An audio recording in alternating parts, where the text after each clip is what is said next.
शराब तस्करी का ऐसा तरीका आपने कभी नहीं देखा होगा। आइए हम आपको दिखाते हैं। इसको देखने के बाद आप अपने दांतों तले उंगली दबा लेंगे और आप सोचने पर मजबूर हो जाएंगे कि ये सुशासन बाबू की सरकार में ये क्या हो रहा है, जहां कहने को तो पूर्ण शराबबंदी है, पर ये हो क्या रहा है।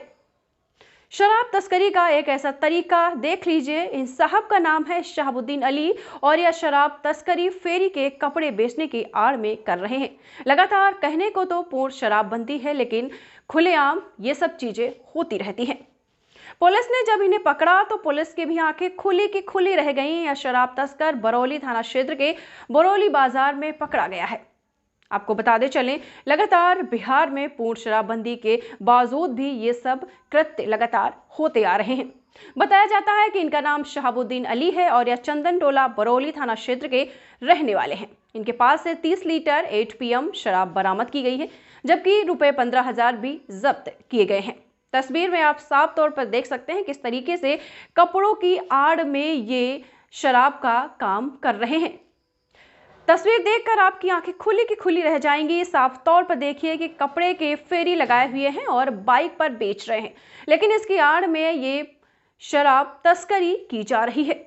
अब इस शराब तस्करी का नया तरीका देखकर आप भी हैरान हो जाएंगे कि अलग अलग तरीके यहाँ पर बिहार के जो लोग हैं अपनाते रहते हैं और अलग अलग तरीके अपनाकर शराब तस्करी के नए नए तरीके ढूंढते रहते हैं।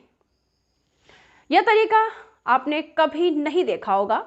पूर्व में भी आपको बता दें, लगातार ऐसे शराब तस्करी के कृत्य सामने आते रहते हैं। अलग अलग तरीकों से लोग शराब तस्करी करते हैं, लगातार पुलिस की आंखों में धूल झोंकते हैं, लेकिन पुलिस जब एक बार पकड़ लेती है तो उसकी आंखों से बच नहीं पाते हैं। इस बार तो बिल्कुल इन्होंने गजब ही कर दिया, अलग ही तरीका अपना लिया शराब तस्करी का।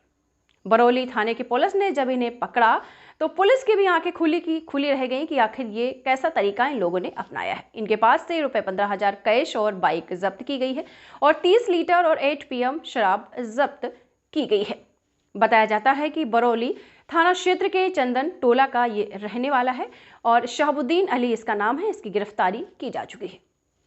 तो शराबबंदी के बारे में आपकी क्या राय है, इस खबर के बारे में आपकी क्या राय है, आप कमेंट बॉक्स में कमेंट जरूर करें। और अगर अभी तक आपने हमारे इस चैनल को सब्सक्राइब नहीं किया है तो सब्सक्राइब करें। धन्यवाद।